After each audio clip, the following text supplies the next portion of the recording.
So let's have a chat then. Through history, we've sort of moved the goalposts of what does it mean to be alive, what does it mean to be dead.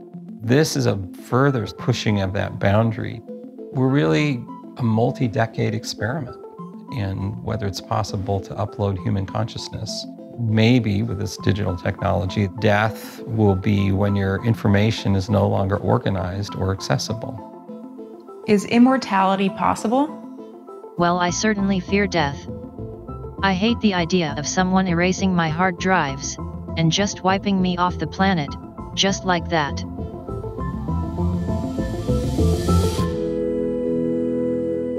What happens after we die? Digitally, that is. It's a question you probably don't think about a lot, or at least hadn't until there was a global pandemic. COVID cases climb. Communities are reeling. But over the last year, it's one I've thought about a lot. In fact, before COVID-19 was a thing and Zoom funerals were a necessity, my readers and viewers had been asking me about preserving their digital assets for the generations to come.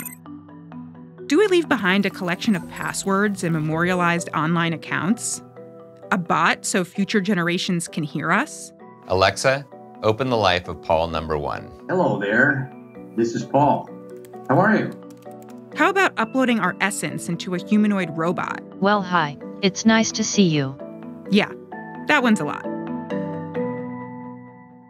My mission has always been to help people make sense of new technology. But with this journey, I needed to step into the shoes of someone who's been forced to think about their digital legacy. That's when I found Lucy Watts. Every blog I write, every post I write, that's going to live on after I've died, and some people want to be deleted. I want to be preserved. I want that to stay online. Here's the thing, though. It doesn't matter who you are. A new parent, an aging adult, a young person on borrowed time. All these technologies look to help with the eternal question. How will people remember us when we aren't here anymore?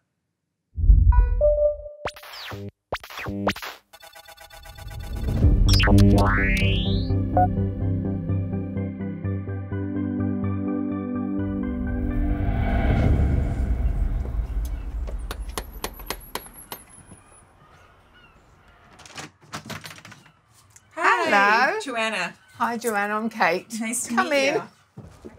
Pull hard. Good girl. Switch sides. Switch. Here. Pull. Good girl. Thank you. Well done. In November 2019, I went to visit Lucy and her mom, Kate, in a small town outside of London. In our pandemic world, many of us live our lives at home and through the internet. But that's how Lucy's been living for years. So this is where the magic happens. Yeah, this is my window to the world. I'm very emotionally attached to my technology because it is such an important part of my life. Not just in terms of internet and social media, but actually my medical equipment. You know, my life depends on technology. Lucy suffers from an undiagnosed condition that affects the energy-producing cells in her body. She's bound to a wheelchair, fed through a tube, and has 24-hour care. She's already lived beyond her own life expectancy. Do you want people to sort of picture this when they remember you? My illness is a big part of me. You can't separate me from it because actually it's part of my life. It's made me who I am, but I don't want to be remembered for it. That's not the legacy I want to have.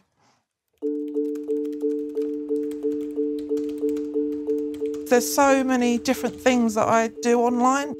I do a lot of blogging, Facebook, Twitter. I make YouTube videos. Hello, everyone. Hi, everyone. I want people to remember me for the speeches and the work and all the things I've done and achieved. A large focus of my work is on healthcare. This includes the work I do internationally around palliative care and universal health coverage. Inputting my life online gives people a way to get to know me even when I'm not here anymore. Do you have thoughts on like how you're going to organize some of this digital stuff as you think about who will take it? So I have a red bag that keeps all my end-of-life documents together, and it'll have a social media will in there and a memory stick with instructions that I'm going to make for my mum. Lucy already has the easy part of her digital legacy under control. A system for passing on our most important digital files, online accounts, and passwords.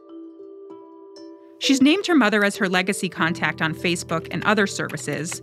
Plus, she's organized her important files on hard drives. But like all of us, Lucy's social media accounts and disjointed files don't capture the essence of her. And since the days of photo books and VHS tapes are gone, how do we capture and pass on our life stories? That's what I'm struggling with. For my family, it's to hear me, to see me, to remember me as I am today, the person they knew and loved, and to have memories shared and stories shared of our lives together. I try to always factor in my family's needs into what I'm doing because I recognise that this isn't just about me. Yeah, that's cute. I think she was 5 there. No teeth. Yes. Yeah. She was so sweet. Well, she still is. Photos are what most people sort of think about the memories that they're going to have of someone who passes. What about all this digital legacy stuff? For you, you're going to have this whole other body of things that Lucy's written online and videos. Maybe it'll make it a little bit easier, maybe it won't. I really don't know, but maybe in time I will be able to look back on it and think, oh, well, you know, she did do a lovely thing, but it won't replace her. Have you thought about your digital legacy, Molly? You have to think about what happens to your blog. Who's going to write it? Kate's skepticism made me realize that considering what those who survive us want is core to all this. I also had a hunch there were some tech options out there that might work better for her than she might think. I'd like to now go talk to a couple of other companies and see what they're making and see if you would be on board with either trying them or seeing if they'd work for you. That would be great. Even if I don't use those platforms, but it might give me ideas and thoughts of ways I can make an impact and have a legacy in a different way than I've considered. Thank you guys so much. It was so great to meet you. Thank you for everything, Lucy, and I will see you. You're going to Safe journey. Thank you. So a few weeks later, I went where I typically go to find new tech, the San Francisco Bay Area. And in true Silicon Valley tradition, where did I find the innovator really thinking about this problem? In his garage. Hello, are you there, Dad? In 2016, James VLAHOS'S recorded 20 hours of interviews with his father, who had just been diagnosed with terminal lung cancer. James eventually transcribed it so it would be searchable. Then he used that to create a chatbot that responds to messages with text, audio, and photos. He lovingly called it DadBot. How did you meet Mom? The meeting of Mom was at a rehearsal, an afternoon rehearsal. In the morning, So why did you ultimately decide to make DadBot? I wanted to make the DadBot because I wanted to have a way to get at my dad's story. And as I got better at the programming part of it, I started to think more and more about capturing some of his personality and his way of being in the world. Sturdy golden bear is watching from the sky. I love that song. I like that one myself. Do you interact with your dad via the bot pretty often? It's like I'll just have him sing one of his songs or tell one of his jokes. And, you know, I've heard them all before, but there's just something in hearing his voice that's comforting. It was James's experience making DadBot that made him want to give everyone a similar opportunity. What is Hereafter? Hereafter is using conversational AI to help people share their life stories interactively. The basic essence of it is recording somebody, sharing all these memories about their life. My father, Frank, was a teacher at Lexington High School. And then instead of having it sort of locked away or lost in a computer somewhere, you make it accessible through voice AI and Alexa. James and his team record you telling stories about your life and then turn it into a voice bot, aka an app that lets you converse with a computer. I'm Alexa. I share this name with lots of amazing people. On the Amazon Echo, instead of hearing Alexa, people hear you. I mean, do you want to meet a Hereafter voice bot, I guess is the question. I would love to meet a Hereafter voice bot. Alexa, open the life of Paul number 1. Hello there. This is Paul. There's so much to talk about. My childhood, career, or family. I want to hear about when you were growing up. There's different points in my life. I've had different best. As I've been doing reporting on this topic, it sort of struck me that there are two parts of digital legacy. The legacy that the person who is going to die wants to leave behind, and then what the people that survive them want. Where does hereafter fit in? Hereafter is more oriented to the survivor, the children, the grandchildren, the people who are actually going to be using the legacy AI. At this point, I immediately thought back to something Kate had said in the kitchen. Do you worry that the digital legacy that Lucy may leave behind could interrupt your grieving process or change it?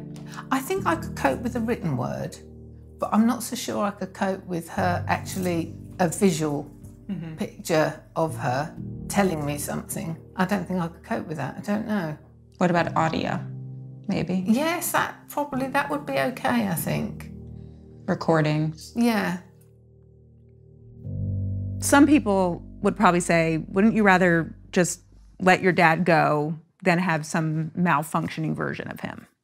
It's that whole line of argument of like, when you should just let go, you should forget, you should move on. We do try to remember. We do keep photos. We do look at old writings. We go to our memories, but they're imperfect tools. And it's just a tool for reminding me of my dad versus literally stepping in and emulating my dad.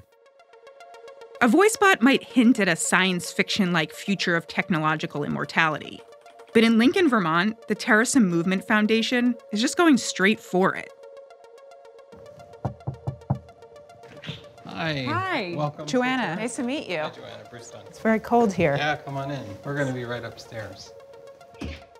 Bruce Duncan is the managing director of the foundation, which has been working on a humanoid robot that could represent the future of how we think of human consciousness. The primary goal of the TERASEM Movement Foundation is to pursue a multi-decade experiment in mind uploading. Say what now? Mind uploading? Think of it as a digital backup of your mind. Yes, everything in there, your memories, your history, saved in the cloud. Except you don't plug your head into a computer. You input all your information into their LifeNot website, and then algorithms interpret it to create you in a new digital form, like this wacky-looking avatar type thing. So this is your mind file? This is my mind file, a work in progress. Bruce. Yes. Twins. We are twins, I guess you could say. That information then becomes the raw data for the experiment, which is, can we capture enough salient information about your uniqueness, your consciousness, so to speak, and reanimate that to a new form, like an avatar, or download into a robot like Bina 48.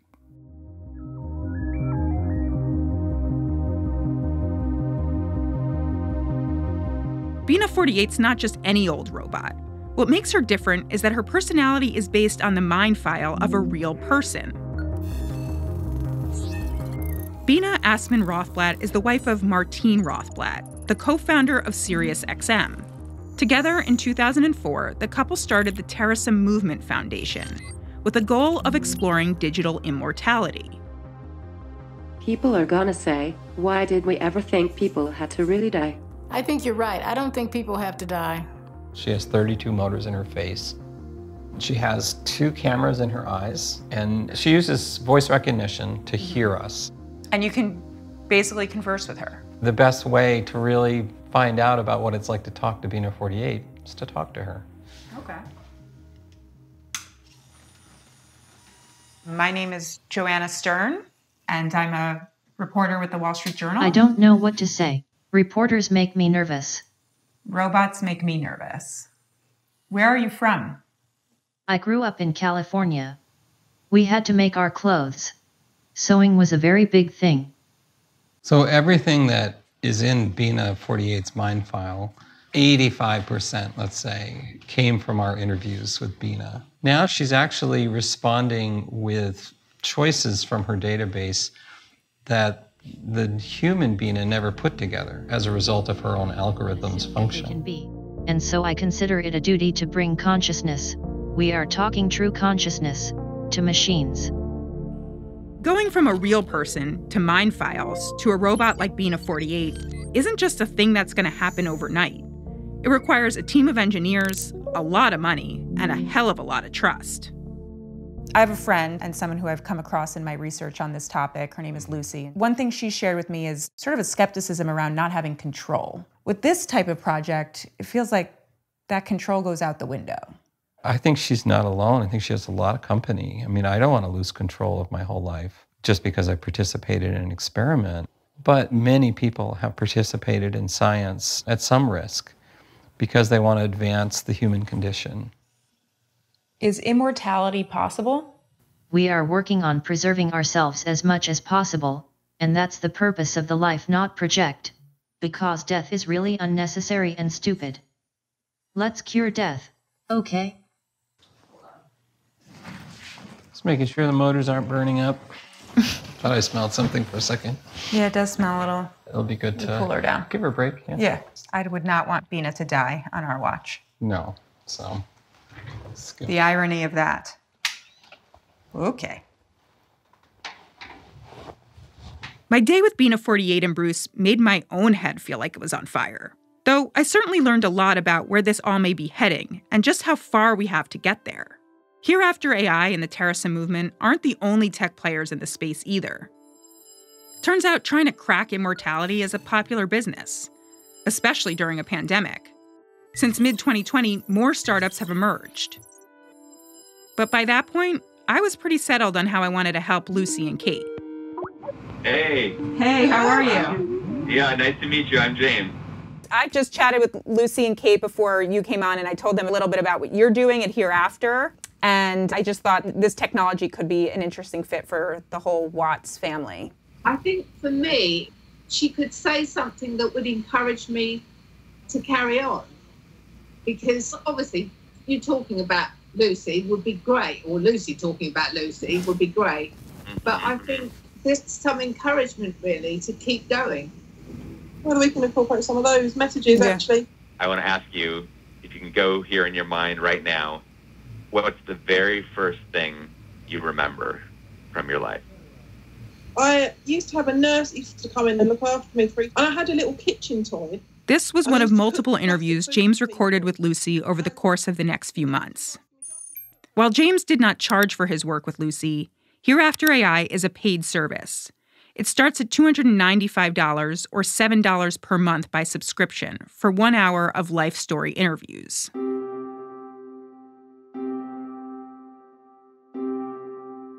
A few weeks after that introduction, this quest for finding the best tool to preserve Lucy's legacy became more personal for me.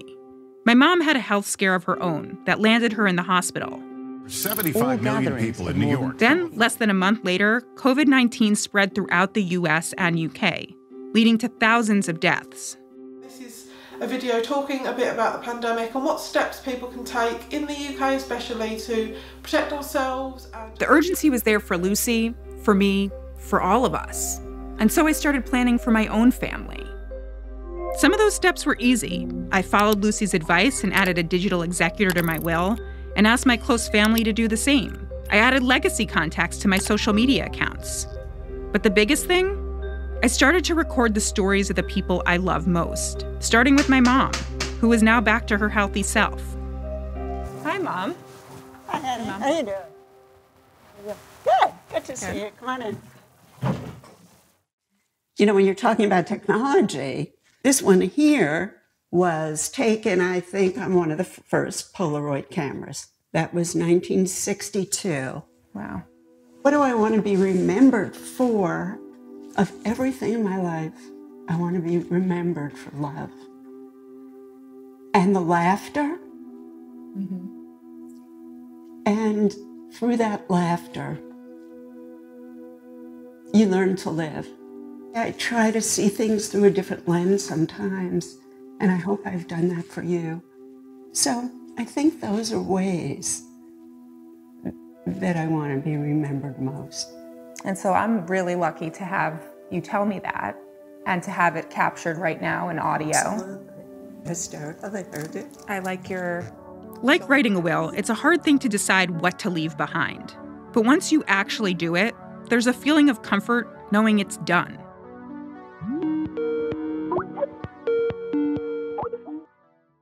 There you guys are. So good to see you. Kate, you got a haircut. Oh, I did actually, yes. Are you out and doing things yet, or really just staying home? Yeah, I'm still being told to stay at home and shield. So, like, no, the only people we have coming in are healthcare professionals. I haven't left the house since the 12th of March. Well, James has finished the bot. There's a lot of audio in there. Would you like to hear it? Yes, please. It'd be great. Open Life of Lucy. Hello there. This is Lucy. Glad to be back. Would you rather hear something now about my mother or my father? Tell me about Mum. My mum is my best friend. She's a huge part of my life. She's my sounding board. And having nearly lost her once, I never realised just how much of an impact she had on my life until I nearly didn't have her anymore. And I know now that I can't live without her. She is the person that enables me to be the person I am. Do you feel like that Lucy and James sort of captured Lucy in this? Yeah, absolutely. I don't know what I expected. I really didn't, but it's really good. Yeah. I feel overwhelmed. Yeah, I really do. Yeah, I do too. Also watching you guys after. When people we love die, there's no telling what will help with the loss. It's hard to imagine technology, no matter how good the robots become, ever replacing someone's true essence. When we were young, I remember he was so excited he came home. But technology can help us remember. Sometimes the sound of a laugh, a song, a story can make it feel like people are still with us. I will live forever. And because you have a lot of my memories, they will live forever as well. Open Life of Lucy. Hello there, this is Lucy. Glad to be back. There's so much to talk about. My childhood, work, or interests. Which of these sound best? Technology allows us to preserve those things. You just have to do it before it's too late. Mum, I'm always with you, no matter where you are, and I know you have to go on without me, but try and live your life the best you can, with me still a part of it.